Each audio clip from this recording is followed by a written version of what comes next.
we're going to talk about being the change you want to see in the world.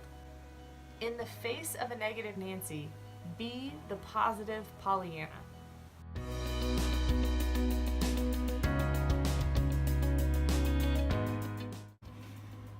Have you ever saw someone walking down the path in front of you or down a hallway and ducked into another room or turned the other way to avoid them?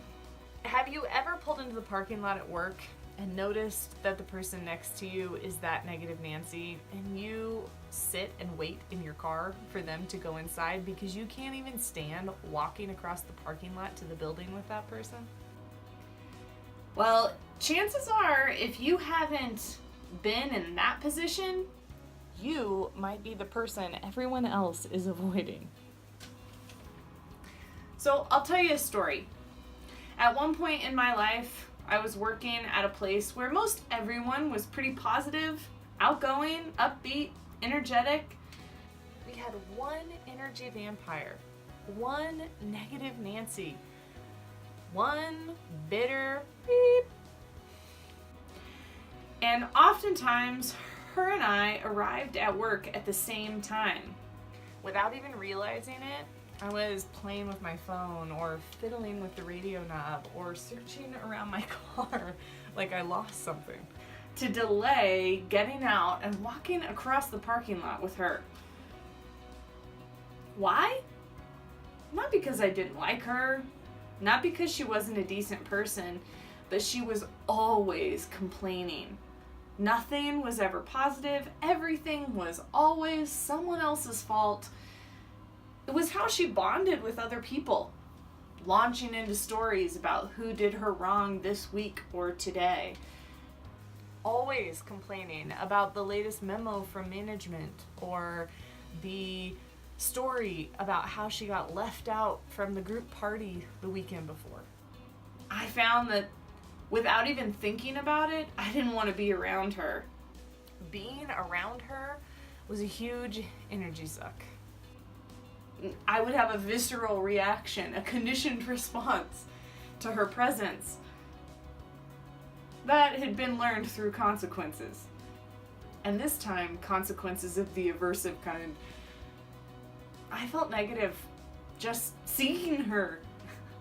It was really hard not to get sucked into those stories. So let's talk about the science behind that. Let's talk about the science of negativity. Why do our brains focus on the negative so much? It probably goes back to our time of living in caves. It's because it's required for survival. If we don't notice the mountain lion stalking us when we're out gathering our berries, we're probably not going to live.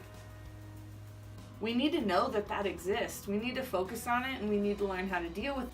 The problem is our body is having a hard time telling the difference between a mountain lion stalking us while we're gathering up our berries and the latest memo from management that says our pay date is changing. They recognize those things as the same level of threat, and we have the same response. The other science at play here is needing to belong to a tribe. If we belong to a tribe, we're more likely to survive. Safety in numbers, right? And since the majority of the tribe's mindset is focused on the negative, you can see how this compounding problem can turn ugly real quick. But you get back what you put in. You are who you hang out with. All of those sayings that we learned growing up. But it's so true. If you surround yourself with negative people who are talking about negative things, who are complaining all the time, it's very easy for you to become part of that. For you to become part of the negative, the complaining tribe. It's really easy to be influenced by our tribe. So how do we combat that? Well, we surround ourselves with positive people and we avoid the negative ones intentionally. Now, I wish I could go back in time and revisit this and see if there was a way that I could influence her the other direction. Instead of hanging out in the car and waiting for her to walk in front of me, I wish I would have took 2 seconds, thought of some positive, happy, awesome story, jumped out of the car and shared it with her as we walked into the building. Would she have been able to consistently take my positive story and turn it into a negative one? Could I persist in the face of her negativity? I'd like to go back and do that experiment. And since I can't, I'm hoping you all will. So is there someone for you? Is there someone that when you walk past the break room, you just keep on walking? Or when it's time to take your lunch, you figure, they're taking lunch right now, I can wait 30 more minutes. Or someone that when you pull into the parking lot, the thought of walking that space from the car to the building is excruciating, and so you wait. If so, let's experiment. Instead of letting that instinctual avoidance take over, take 2 seconds. Instead, let's think of something positive to share. A funny story. Share a motivational tip. How about tell them a heartwarming story? Find the silver lining in their complaining. Anything. Maybe you need a whole slew of them in your back pocket to pull out just at this moment. But think of something good.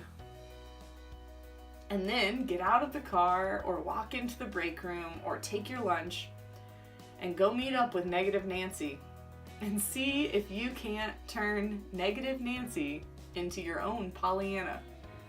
In the face of the negative Nancy, be the positive Pollyanna. Be the person that people run to catch up to in the parking lot. Be the person that when they see you in the break room, everyone comes flocking in. Be the person everyone wants to have lunch with. Be the change you want to see in the world. If no matter what positive stories you share, they still find the negatives, it's time for a conversation. Negative Nancy, I'm working really hard to find the positive in the world, to see the good, and I could use an accountability partner. Will you be mine? Here's all you have to do. Make sure that when we're talking about happy things, positive thoughts, and forward action. Don't let me get negative. Can you do that? It's really hard to say no to that. It's also really hard to go home and not wonder yourself, do I need to focus more on the positive and less on the negative? So next time you see Negative Nancy, turn off that instinctual avoidance and turn on the positivity, the silver lining finder, the motivational speaker. It's in there somewhere. If you're having a hard time with this, I made a worksheet just for you. It's called Soak in the Sun. It's all about finding the positive moments in our life and focusing on them. So if you want that worksheet, it's down right below. You can click on that link and get a hold of it. So be the change you want to see in the world. We'll see you next time.